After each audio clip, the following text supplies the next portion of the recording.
লুঙ্গি পরা, গেঞ্জি পরা, হেলমেট লাগানো, সন্দেহজনক যেটা কারা 7.62 অ্যামুনিশন এই রাইফেল পুলিশের হাত থেকে সিভিলিয়ানদের কাছে কিভাবে গেছে। কিন্তু এত অহরহ এইরকম ট্রেন স্নাইপার। ওই সময় যে প্রসঙ্গটা নিয়ে আপনি বারবার বলছিলেন যে 7.62 বুলেট, ওইটার সমাধান কি হয়েছে এখন? ওটা সমাধান হয়নি। আমি বলতে চাই, আমি কথাটা যেটা বলেছি সেটা এখনও যদি আপনি পুরোটা দেখেন তাহলে আপনি দেখবেন।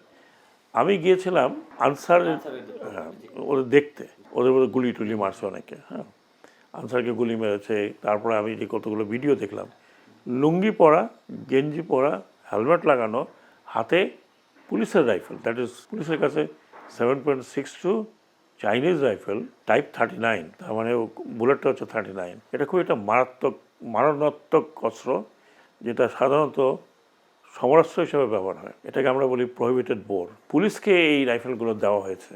কবে দেওয়া হয়েছে আমি ঠিক জানি না। আমার ইচ্ছা ছিল এটা একটা ইনকোয়ারি করতে, যে এই রাইফেল তো পুলিশের পাওয়ার কথা নয়। এই রাইফেলগুলো পুলিশকে দেওয়া হলো কখন, কি কারণে, কেন করতে পারছিলেন? না, আমি তো ছিলামই না, তো ইনকোয়ারি করবো করতে গিয়ে। আমার তো ইয়ে ছিল, ওই প্রসঙ্গে আমি বলেছিলাম যে এই রাইফেলগুলো বা এই অ্যামুনিশন এই রাইফেল পুলিশের হাত থেকে সিভিলিয়ানদের কাছে কীভাবে গিয়েছে। How this 7.62 Chinese rifle use by civil ক্লথে। এর পিছনের ব্যাকগ্রাউন্ডটা কেউ আমাকে জিজ্ঞেস করেনি।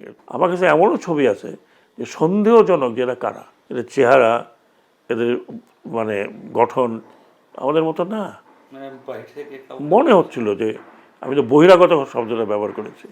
স্নাইপার, আমাদের দেশে স্নাইপার আছে, পুলিশেরও আছে, সেনাবাহিনীতে সবই আছে, কিন্তু এত অহরহ এইরকম ট্রেন স্নাইপার কয়েকজনকে তো আমরা দেখলাম হেলিকপ্টারে উঠানো হয়েছিল, তাদের চেহারা গঠন তো আমাদের মতো না। তার মানে কি বলছেন যে এটা বাইরে থেকে আসছে, দেশের বাইরে কেউ? তদন্ত না করতে বলা যাবে না।